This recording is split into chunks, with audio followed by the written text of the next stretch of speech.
She was a teenage girl who walked into a palace and never truly walked out alive. Not because she died there, but because everything she ever loved was slowly taken from her, piece by piece, year by year, until there was almost nothing left. She was queen of one of the most powerful nations on earth. She wore Christian Dior. She danced with kings. And then, in a single announcement, she lost everything: her crown, her husband, and the only life she had ever known. But here's what nobody tells you. The real tragedy didn't happen in the palace. It happened after she left. If you've never heard the full story of Queen Soraya of Iran, you are completely unprepared for what comes next. This is one of the most devastating true stories we have ever covered on the Forgotten Throne, and trust me, we don't say that lightly. Hit subscribe right now, because this is exactly the kind of story this channel exists to tell. Let's get into it. In 1948, the Queen Mother of Iran was on a mission. Her son, Shah Mohammad Reza Pahlavi, needed a wife. Not just any wife, the right wife. Someone beautiful enough to stand beside a king, strong enough to survive a royal court that ate people alive, and young enough to be shaped into exactly what the palace needed. Then she saw a photograph. One single photograph of a 16-year-old girl named Soraya Esfandiary, the daughter of an Iranian nobleman and his German wife, and she made up her mind on the spot. Soraya had grown up between Berlin and Isfahan, living a life of quiet privilege. She was educated, elegant, and completely unaware that a queen mother thousands of miles away had just decided her entire future. An inspection was arranged. One of the Shah's sisters traveled to meet Soraya in person, and she came back with one verdict: *perfect. Soraya was invited to the royal palace in Tehran. They framed it as a casual visit. It was anything but. She was being auditioned for the role of queen, and no one had bothered to tell her. The moment she saw the Shah, crisp military uniform, commanding presence, the full weight of a dynasty behind his eyes, she was completely disarmed. She later described him as *magnificent. He was in his early 30s. She was 16. The very next morning, her father was pulled aside and given the news. The Shah wanted to propose immediately. Her father walked back to his daughter and asked her one question: *Are you ready to marry him? She said yes. The warning signs were impossible to miss, if anyone had been looking. The Shah's first marriage to Princess Fawzia of Egypt had collapsed in humiliation. He had been openly unfaithful throughout it, and his wife had been so miserable in Iran that she simply left. His father had raised him with calculated coldness and a riding whip. His mother was possessive, controlling, and ferociously jealous of any woman her son loved. This was the family Soraya was marrying into. The wedding was set for December 27, 1950. The night before the ceremony, Soraya collapsed with typhoid fever. The wedding was postponed. And while she lay burning in a palace bed, the Shah reportedly came to her room every single day and placed a jewel on her pillow each time. It was romantic. It was also a preview of who he was, a man capable of breathtaking tenderness who was also surrounded by a court that would never let love be enough. They rescheduled the wedding for February 12, 1951. Just 6 weeks later. Far too soon for a young woman still fighting her way back from a serious illness. On the morning of her wedding, Soraya could barely stand. She was shaking so violently from cold and weakness that she wore heavy socks and a wool scarf hidden beneath her gown, a jaw-dropping Christian Dior creation, pearl-studded, feather-trimmed, and weighing an almost unbelievable 66 pounds. She nearly collapsed under the weight of her own wedding dress.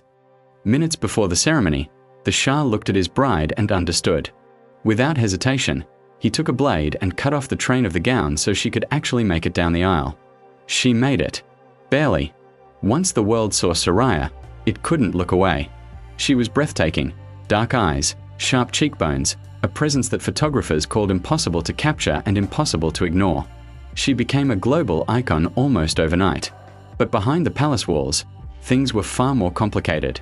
Soraya was 18 years old and suddenly responsible for navigating one of the most treacherous royal courts in the world. When she was happy, she was magnetic, warm, funny, impossible to resist. When she was furious, she was a force of nature. After one public argument with the Shah, she picked up a priceless antique vase and hurled it against the wall in front of their dinner guests. After another fight, she banned him from their bedroom entirely, forcing the King of Iran to sleep on a cot outside her door. When a courtier gently suggested she let the Shah back in, Soraya pointed to the corner and said flatly, "Asterisk, he can put his bed over there." Asterisk. She disdained royal customs. She skipped boring ceremonies. She wore what she wanted. The court, already suspicious of her European roots, began calling her asterisk that German woman asterisk behind her back. Then came the photograph from Miami. Soraya had been visiting friends in the United States. She went water skiing. She wore a bikini. The photo spread across the world like wildfire, and the conservative Iranian palace was absolutely scandalized. The image was officially banned inside Iran. The knives came out. 3 years into the marriage, Soraya had not announced a pregnancy. For a royal queen in 1950s Iran, this wasn't just a personal issue, it was a political catastrophe in slow motion. The Shah needed an heir. The dynasty needed a future. And every month that passed without news was another month the court whispered louder. Medical examinations were arranged. First in America, where a doctor offered cautious optimism, suggesting stress was the culprit. Then in Boston, where a second doctor delivered the verdict that shattered both of them. Soraya was infertile. She would never carry a child. They traveled home in silence. What followed was one of the darkest chapters of Soraya's life. She underwent procedure after procedure, treatment after treatment, clinging to any sliver of hope the doctors could offer. Nothing worked. And through all of it, her mother-in-law made sure she suffered publicly. The Queen Mother had spies watching Soraya's waistline. Courtiers monitored her eating habits, looking for any sign of pregnancy. And one day, the Shah's own mother walked up to Soraya and asked with a smile, asterisk, "So, when are you going to give my son a boy?" Asterisk. The Shah, desperate and backed into a corner, proposed taking a second wife, a practice with precedent in the Iranian royal family. Soraya refused. Instead, she made a remarkable counterproposal. She asked her husband to change the Iranian constitution itself to allow one of his half-brothers to inherit the throne instead. The Shah agreed to consult the Council of Wise Men before making a decision. There was no council. He just didn't want to be the one to say no to her face. On March 14, 1958, Iran announced that the Shah and Queen Soraya were divorcing. When the Shah addressed the Iranian people, he wept. Openly. A king, weeping on national radio, because he was losing the woman he loved and there was nothing either of them could do about it.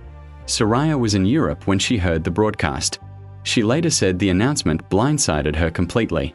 According to her, just 9 days earlier, the Shah had called her personally, begging her, one final time, to accept a second wife. She refused.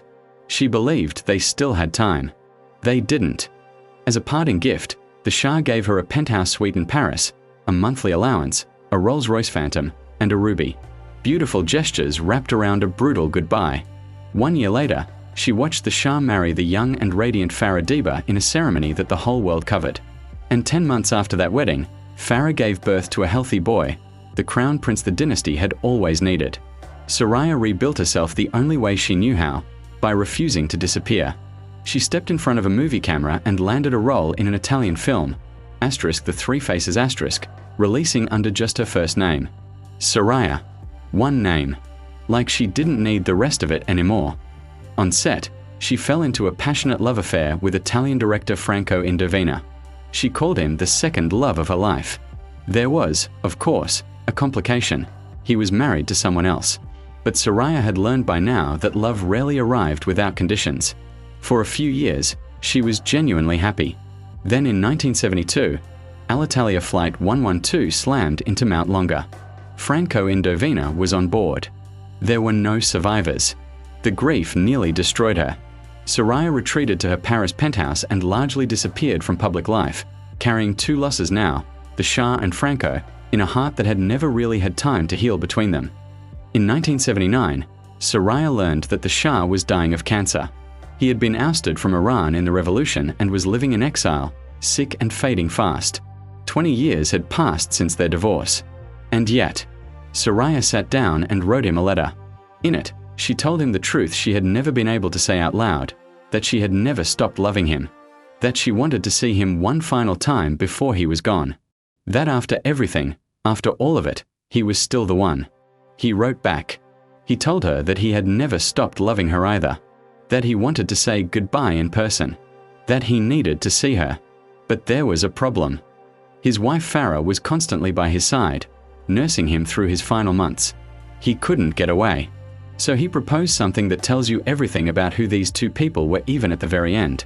He suggested they meet secretly in Cairo, alone, without anyone knowing. He never made it. Mohammad Reza Shah Pahlavi died before he and Soraya could say goodbye. She had lost him twice. Soraya spent her final years in Paris, moving quietly through the circles of European aristocracy she had always belonged to, but never quite fitting in anywhere. She had been a queen without a kingdom and a lover without a future, twice over. On October 26, 2001, she was found dead in her Paris apartment. The official cause of death was listed as undisclosed. Questions about what actually happened have never been fully answered. She was 69 years old. People still call her Asterisk the sad-eyed Princess Asterisk, because even in her most glamorous photographs, even at the height of her beauty and power, you could see something behind her eyes that no crown could fix. A longing, a loss, a love story that the world kept interrupting before it could finish. She walked into a palace at 16 and spent the rest of her life trying to find her way back to the person she was before she got there. She never made it. Asterisk, that's the forgotten throne, not just a seat of power, but the life that gets left behind when the crown is taken away. Asterisk. If this story hit you the way it hit us, share it with someone who needs to hear it. Subscribe to Asterisk Asterisk the Forgotten Throne Asterisk Asterisk, because history's most devastating stories deserve to be told right. We'll see you in the next one.